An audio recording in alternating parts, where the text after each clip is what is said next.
Salut, ici Maxime Johnson. J'ai essayé le Galaxy Nexus, un téléphone conçu par Samsung et Google qui est le premier à être équipé du système d'exploitation Android 4.0 Ice Cream Sandwich. Le Galaxy Nexus, c'est sans aucun doute l'un des téléphones Android les plus attendus de l'année. Alors, est-ce que l'attente a valu la peine? C'est ce qu'on va aller voir d'un petit peu plus près.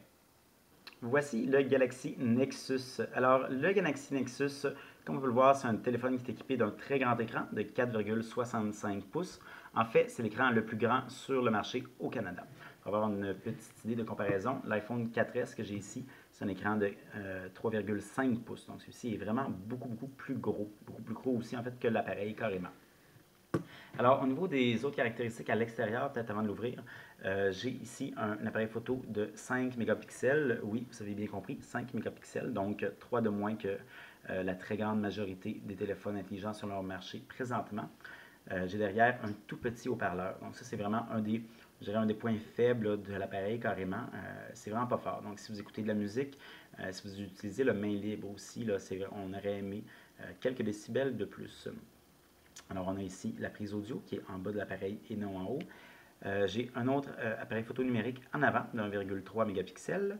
Et j'ai ici, on ne le voit pas présentement, mais j'ai une petite ampoule d'aile donc au bas pour un voyant lumineux si vous avez des nouveaux messages, des nouveaux courriels par exemple. Donc ça c'est quand même apprécié par plusieurs. Donc, comme je disais, cet appareil-là est le premier à être équipé de Ice Cream Sandwich Android 4.0. Donc, il y a beaucoup de nouveautés avec Ice Cream Sandwich et il y en a une que je vais vous parler tout de suite avant de l'allumer. Vous allez comprendre pourquoi. C'est la reconnaissance faciale. Donc, c'est possible d'utiliser la reconnaissance faciale pour déverrouiller son téléphone. On va l'essayer tout de suite. Donc, le téléphone me cherche. Oh, il ne m'a pas reconnu. Donc, présentement, je peux faire un code, mais juste pour lui donner une deuxième chance. Et voilà, donc il m'a reconnu. Je dirais qu'en fait, là, ça tombe bien que ça n'a pas marché la première fois parce que je dirais qu'en général, ça fonctionne à peu près une fois sur deux. Donc, c'est vraiment, je dirais, c'est un travail qui n'est pas terminé, ce petit gadget. C'est vraiment pour, présentement, plus pour épater ou désépater, comme on dit en bon français, la galerie. Alors, on voit ici Ice Cream Sandwich. La première grande nouveauté, je dirais, d'Ice Cream Sandwich, au niveau comme visuel, du moins de l'interface, c'est ces trois boutons ici. Alors, habituellement, avec Ice Cream, avec Android, on a des boutons soit capacitifs, comme on a ici, ou encore des vrais boutons qu'on appuie dessus. Ici, ce n'est pas le cas. Donc, on n'a aucun bouton, en fait, sur le devant de l'appareil. Donc, les seuls boutons qu'on a, d'ailleurs, c'est sur le côté pour l'allumer et sur le côté aussi pour le volume. Donc, ici, tout simplement, ce sont des boutons logiciels. Donc, on en a trois, mais c'est les mêmes qu'avant. Donc, j'ai retour en arrière. J'ai ici pour revenir à l'accueil. Et j'ai ici le bouton multitâche pour voir les applications qui sont ouvertes ou qui ont récemment été ouvertes. Alors ça, on avait ça, ces boutons-là, en fait, dans Android Honeycomb, qui est la version d'Android pour les tablettes. Parce qu'en fait, Ice Cream Sandwich, c'est vraiment un amalgame, si on veut, de Honeycomb et de Gingerbread pour les téléphones. Et c'est rendu maintenant un système unique, donc qui fonctionne autant pour les téléphones que pour les tablettes. Alors, ce petit bouton-là, on va aller le voir tout de suite. Donc, je peux voir vraiment toutes les applications là, que j'avais ouvertes récemment. Ça fonctionne très bien, c'est vraiment super agréable, je trouve. Alors, Google a aussi revu un petit peu son écran d'accueil de différentes façons. Donc, toutes les icônes partout ont été revues, ont été redessinées.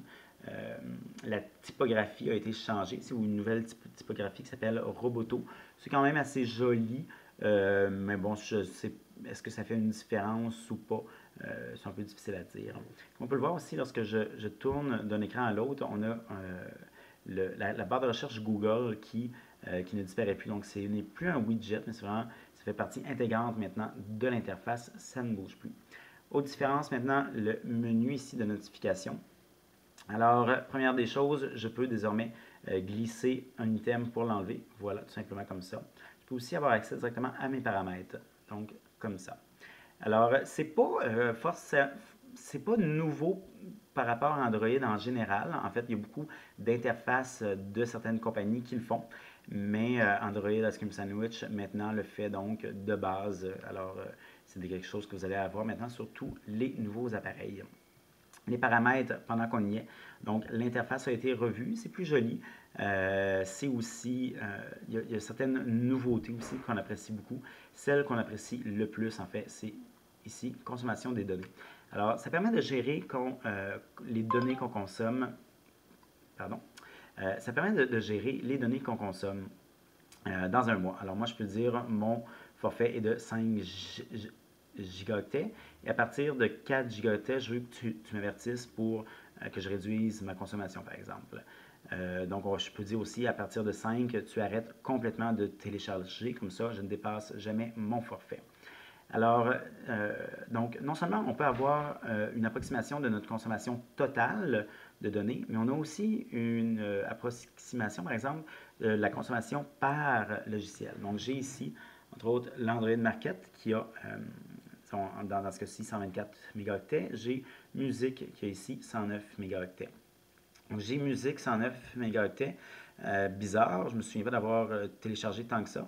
Donc, je peux voir et là, je me rends compte que en premier plan, donc quand j'ai utilisé l'application, ça a téléchargé seulement 4 mégaoctets et que c'est en arrière-plan que l'application a chargé 105 mégaoctets. En fait, pour ceux qui se demandent, c'est parce que je suis abonné à la musique bêta de Google, donc on peut avoir accès justement à toute sa musique dans le cloud comme ça, dans le nuage. Alors moi, je dis ça, je veux pas ça. Donc, je veux être vraiment conscient de ce que je télécharge. Alors, je peux dire pour cette application-là seulement, musique, je veux limiter les données en arrière-plan. Donc, à partir de ce moment-là, cette application-là ne chargera plus en arrière-plan. Donc, c'est vraiment beaucoup plus facile de contrôler sa consommation de données avec Ice Cream Sandwich. Ça, c'est vraiment une des grosses forces. Il y a aussi plusieurs autres applications qui ont été revues. L'agenda a été revu, Gmail a été revu. Aussi les contacts. Présentement, ça ressemble, en fait, les nouveaux contacts ressemblent beaucoup, je dirais, à Windows Phone carrément. Donc, comme on peut le voir, c'est vraiment une interface très, très jolie, très, très colorée. Alors, j'allais voir une compagnie plutôt que quelqu'un pour ne pas donner d'informations confidentielles. Donc, ici, j'ai 2XM Interactive. Donc, présentement, j'ai juste leur Twitter, mais je pourrais aussi avoir leur Google+, leur adresse, leur téléphone et tout géré de là. Donc, moi, ici, je peux dire aussi, je peux aller à droite, et là, je peux voir leur dernière mise à jour, justement, sur leurs réseaux sociaux. Donc, je peux aussi donc, gérer certaines fonctionnalités par rapport à cette personne-là. Je peux dire, par exemple, avoir une sonnerie différente. Je peux dire aussi que tous les appels de cette personne-là vont directement vers ma boîte vocale, ce qui va être pratique. Autre chose que j'aimerais montrer, ici, on a le navigateur web donc, qui a été amélioré. Alors, une des choses que moi j'aime beaucoup avec le nouveau navigateur web, c'est et avec, en fait, c'est plus avec Android Ice Cream Sandwich, c'est que c'est beaucoup plus facile qu'avant de copier-coller du texte. Donc, avant, c'était facile relativement lorsqu'on écrivait du texte. Maintenant, c'est possible aussi lorsqu'on le lit tout simplement. Alors, voilà, j'ai juste à maintenir mon doigt enfoncé. Et là, je peux sélectionner un paragraphe super facilement. Donc, c'est vraiment une belle nouveauté, une belle amélioration, en fait. Autre amélioration, on a maintenant des dossiers directement par défaut dans Android. Alors ici, j'ai les applications de Google dans un dossier. J'ai aussi ici les benchmarks. Si je voulais, disons, faire un nouveau dossier, je peux le faire. Je glisse ici une application sur une autre et voilà, j'ai mon nouveau dossier. Je peux changer le nom tout simplement. Alors, ça, c'est vraiment les principaux changements, je dirais, à l'interface. Les autres, c'est dans les applications. Donc, l'interface aussi a été un peu changée. Et les widgets, donc, on a maintenant accès, un peu comme c'est le cas avec Honeycomb. Donc, avec Honeycomb, c'est beaucoup plus facile d'installer des widgets, c'est beaucoup plus facile de gérer ces widgets. Et en fait, considérant que les widgets, c'est vraiment une force, si on veut, d'Android par rapport à iOS, par rapport à l'iPhone, donc l'écran d'accueil, c'est quand même de belles nouveautés là, pour Google. Maintenant, la dernière chose que j'aimerais montrer, l'appareil photo. Donc, c'est un appareil photo qui offre un nouveau logiciel, encore une nouvelle interface, qui fonctionne très bien, très simple. Alors, j'ai mon zoom, j'ai le tap to focus ici pour dire où je veux faire ma mise au point. C'est aussi très rapide. Donc, je peux prendre plein de photos en peu de temps, comme on le voit ici. Donc, je viens de prendre à peu près 10 photos en quelques secondes seulement. Donc, j'ai aussi, donc évidemment, vidéo, j'ai un mode panorama et les photos. Et j'ai donc tous mes paramètres ici. Donc, le logiciel fonctionne très bien. Ceci dit, honnêtement, le capteur de 5 mégapixels est un petit peu limité. Ça ne fait pas des photos qui sont LED, là. On s'entend, on peut prendre de très belles photos, mais la qualité qui est offerte n'est pas la même que d'autres appareils sur le marché, entre autres l'iPhone 4S. Bon, c'est dommage, mais c'est pas la fin du monde non plus. Au niveau maintenant du matériel, peut-être quelques commentaires. Premièrement, l'écran. L'écran il est très beau. Il offre une super bonne résolution de 720p. Les images sont claires. Le texte est précis, même le petit texte. Ça, on aime beaucoup ça. Ceci dit, au niveau des couleurs et de la luminosité, c'est peut-être pas ce qu'il y a de parfait. Donc, les couleurs sont pas très vibrantes. Le blanc n'est pas très blanc non plus. Et la luminosité, c'est vraiment pas la meilleure sur le marché. Au niveau des performances de l'appareil, écoutez, c'est excellent. Donc, ça ne bat pas forcément le Samsung Galaxy S2 dans les benchmarks, mais c'est vraiment quand même un des meilleurs sur le marché. C'est un téléphone qui est aussi équipé, je voulais dire, d'une puce NFC.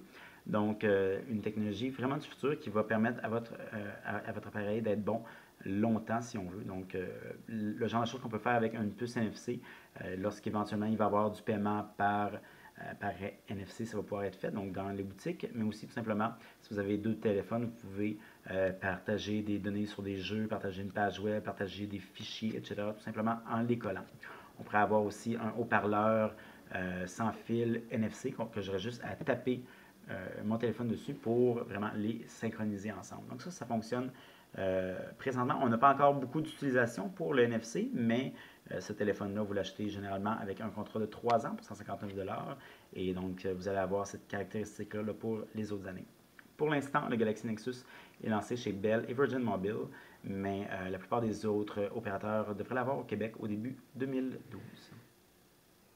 Je ne passerai pas par quatre chemins. J'ai beaucoup aimé le Galaxy Nexus. En fait, chez les téléphones Android, selon moi, c'est le plus intéressant présentement sur le marché.